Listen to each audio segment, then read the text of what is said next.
গাজা হোক বা মাথা ভাঙা হোক, যে শিশুটার পাশে আমরা দাঁড়ানোর চেষ্টা করছি তার মুখের হাসিটা খুব গুরুত্বপূর্ণ। আমরা সেই মুখের হাসিটার জন্য তার পাশে দাঁড়াই, এটা এক।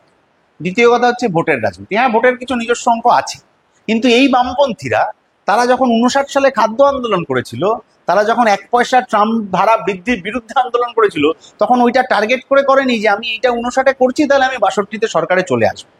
আপনি যে সুন্দর সুন্দর বাড়িগুলো রাস্তায় দেখেন বা যে রিসর্টগুলো দেখেন যেগুলো এখন ভেঙে পড়েছে, তার ভিতটা মাটির নিচে থাকে, ওটা দেখা যায়।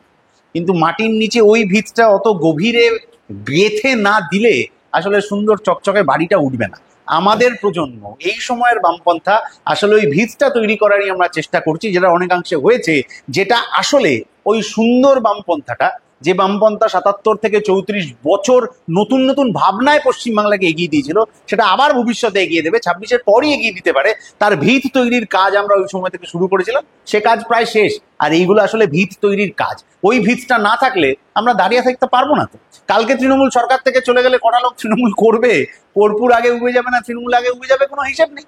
বিজেপি সরকারে আসতে পারে ভেবে ভেবে যত লোক চার্টার্ড ফ্লাইটে চড়ে বিজেপির দিল্লির অফিসে গিয়ে জয়েন করলেন, তারা আজ কোথায়? ইতিহাসের স্রোতে কোথায় উড়ে চলে গেছেন, কোনো হিসেব নেই। কিন্তু বামপন্থীরা, লাল ঝান্ডা হোক বা এসএফআই ডিওয়াইএফআই হোক, তারা কিন্তু এখনো সেই মতাদর্শের কথা বলে তারা এখনো রাস্তায় দাঁড়িয়ে রয়েছেন। গাজা হোক, মাথা ভাঙা হোক, বাংলাদেশ হোক, তারা লড়ে যাচ্ছে। যে বিজেপি বাংলাদেশের সংখ্যালঘুদের নিয়ে এত কথা বলছে, সেই বিজেপি প্যালেস্তাইনের সংখ্যালঘুদের জন্য কেন লড়তে পারছে না, সেই প্রশ্ন তো আমাদের। আর তৃণমূল ছেড়ে দিন, যেখানে কাটমানি ফাটমানি নেই সেখানে নিয়ে তৃণমূলের কোনো হিসেবের মধ্যেই ওরা রাখে না। ফলে ওদের প্যালেস্তাইনি কি আর বাংলাদেশি বা কি, ওদের ওইসব ব্যাপার নেই।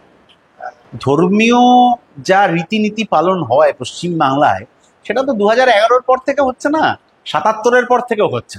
হাজার হাজার বছর ধরে আপনি আপনার ধর্ম পালন করছেন, আমি আমার ধর্ম পালন করছি।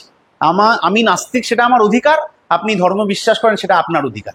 বামপন্থীদের প্রথম কথা হচ্ছে আপনার ধর্ম বিশ্বাসের ওপর কোনো আঁচড় পড়বে না, আমার বিশ্বাসের ওপরও কোনো আঁচড় পড়বে না। তৃণমূল বা বিজেপি এই বেসিক জায়গাটায় গন্ডগোল করে ফেলেছে। এই আমলে পুজো হচ্ছে মহাত্মা গান্ধীকে অসুর বানিয়ে, আর সেটা নিয়ে এই তৃণমূল বিজেপির নেতারা কোনো কথা বলছেন না। ধর্মীয় বিশ্বাসের ওপর আঘাত, সেটা বামফ্রন্ট আমলে কখনো ছিল না।